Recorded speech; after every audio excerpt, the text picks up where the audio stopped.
こんにちは、ロック204チャンネルです。今回はマイクロビット応用講座。マイクロビットで超音波センサーを使用するをお送りします。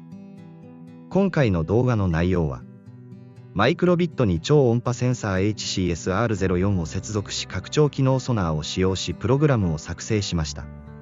またソナーの出力値と実際の距離との関係も測定し分析したので紹介します。マイクロビットと超音波センサーの接続をこちらに示します。マイクロビットのポート例はタクトスイッチに、ポート1は超音波センサーのエコー端子へ。ポート2は超音波センサーのトリガー端子に接続、3.3V には超音波センサーの VCC とタクトスイッチに接続しました。こちらがマイクロビットと超音波センサーを接続した状態を示します。マイクロビットのプログラムでは、拡張機能よりソナーを取り込みました。こちらはプログラムを示します。最初だけブロックに端子例をプルダウンにします。これにより出力を安定化させます。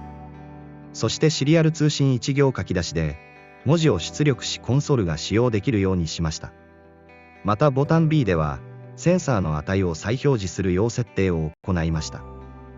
こちらはずっとブロックの中に、もしブロックを配置しタクトスイッチの押された時のプログラムを書いています。変数 P にソナーからの出力を入力しコンソールに出力し、それとともにマイクロビットのディスプレイに出力するようにしています。この時、左のコードではソナーブロックの設定はユニットをセンチメートルに、右のプログラムではニットをマイクロセカンドに設定し両者を比較しました。こちらは実際の距離とソナーから得られた表示値を示しています。左の図はナーブロックのユニットをセンチメートルに設定した場合です。X 軸が実際の距離を表し Y 軸がソナーブロックより得られた値となっています。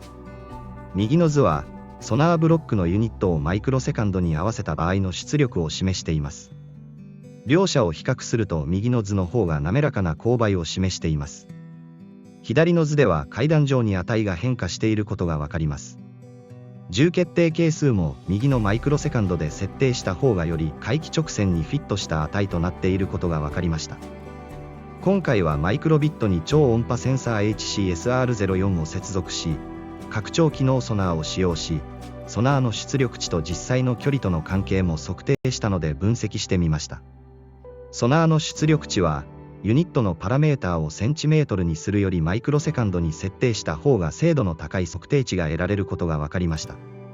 ご視聴ありがとうございました。